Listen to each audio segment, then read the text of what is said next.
ସେଦିନ ଶ୍ରେଣୀରେ ପିଲାମାନେ ବସି ଗପସପ କରୁଥାନ୍ତେ। ସାର୍ ଆସି ପହଞ୍ଚିଲେ। ତାଙ୍କର ଅନେକ କାମ ଥାଏ। ଭାବିଲେ ପିଲାଙ୍କୁ ଗୋଟେ ଟାସ୍କ ଦେଇଦେବି, ପିଲେ ତାଙ୍କ କାମରେ ମାତିବେ ଏବଂ ମୁଁ ଏପଟେ ମୋ କାମ ସାରିଦେବି। ସାର୍ ଆରମ୍ଭ କଲେ, ହଁ ପିଲେ ମନ ଦେଇ ଶୁଣ। ଆଚ୍ଛା, 1 ଠାରୁ 100 ପର୍ଯ୍ୟନ୍ତ ଗଣନ ସଂଖ୍ୟାମାନଙ୍କର ଯୋଗଫଳ କିଏ ଶୀଘ୍ର ନିର୍ଣ୍ଣୟ କରିପାରିବେ କହିଲ? ଆସିବ ନା? 1 ଠାରୁ 100 ପର୍ଯ୍ୟନ୍ତ ଗଣନ ସଂଖ୍ୟାମାନଙ୍କର ଯୋଗଫଳ ନିର୍ଣ୍ଣୟ କରିବ। ଆମେ 1 ପରେ 2, 3, 4, 5 ଏହି କ୍ରମରେ। ବସ, ଚୁପଚାପ କାମ କରିଯାଅ। ସାର୍ କହିବା ଆରମ୍ଭ କରିଦେଲେ। ସାର୍ ଏପଟେ ତାଙ୍କ କାମରେ ବ୍ୟସ୍ତ ରହିଲେ। କିଛି ସମୟ ପରେ ସାର୍ ଚାହିଁ ଦେଖିଲେ ଗୋଟିଏ ପିଲା, କୁନି ପିଲାଟି ଖୁଜୁରୁ ବୁଜୁରୁ ହେଉଛି, ସାଙ୍ଗଙ୍କ ସାଙ୍ଗରେ ଗପ କରୁଛି। ସାର୍ ରାଗିଗଲେ, ପାଖକୁ ଡାକିଲେ, କହିଲେ ତୋର କ'ଣ ଯୋଗଫଳ ସରିଲାଣି? ପିଲାଟି ନିର୍ଭୀକ ଭାବେ ଉତ୍ତର ଦେଲା, ହଁ ସାର୍। ଯୋଗଫଳ କେତେ ହେଲା?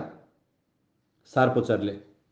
ପିଲାର ନିର୍ଦ୍ଦିଷ୍ଟ ଉତ୍ତର ଥିଲା, ସାର୍ 5050। ସାର୍ ଅବାକ ହେଲେ। କ'ଣ କଲା ପିଲାଟି? ତୁ କ'ଣ କଲୁ ରେ? ସାର୍ ପଚାରିଲେ। ପିଲାଟି କହିଲା, ସାର୍ ଓଲଟାଇ ମିଶେଇଲି।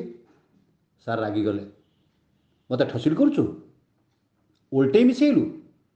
ନା ସାର୍, ଆପଣ ଟିକେ ଶୁଣନ୍ତୁ। ଆପଣ ମୋତେ କହିଲେ 1 ଠାରୁ 100 ପର୍ଯ୍ୟନ୍ତ ଗଣନ ସଂଖ୍ୟାର ଯୋଗଫଳ ନିର୍ଣ୍ଣୟ କରିବାକୁ। ସାର୍ କହିଲେ, ହଁ ତ।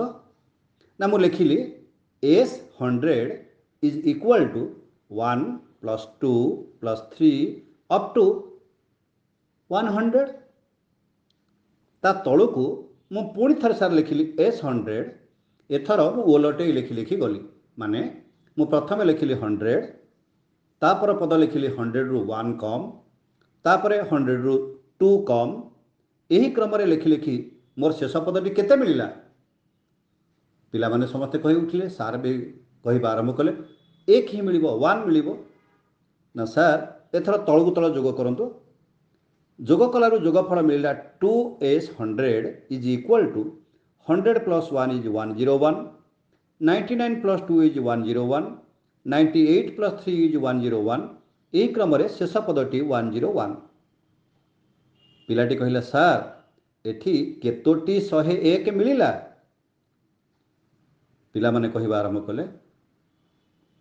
ସାର୍ ନୀରବ ରହିଲେ। ପିଲାମାନେ କହିଲେ, 100ଟି 101 ମିଳିଲା।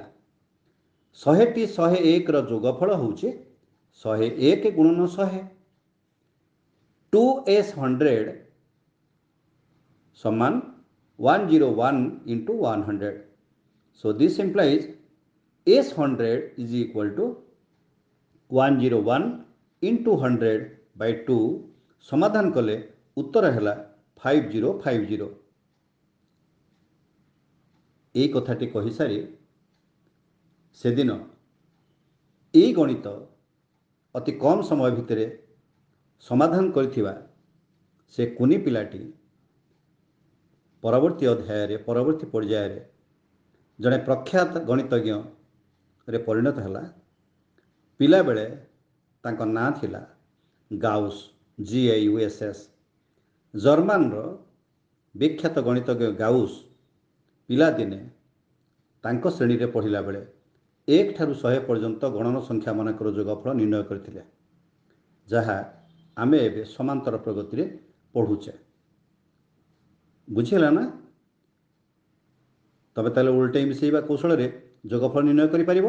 ବହୁତ ବହୁତ ଧନ୍ୟବାଦ ପିଲା।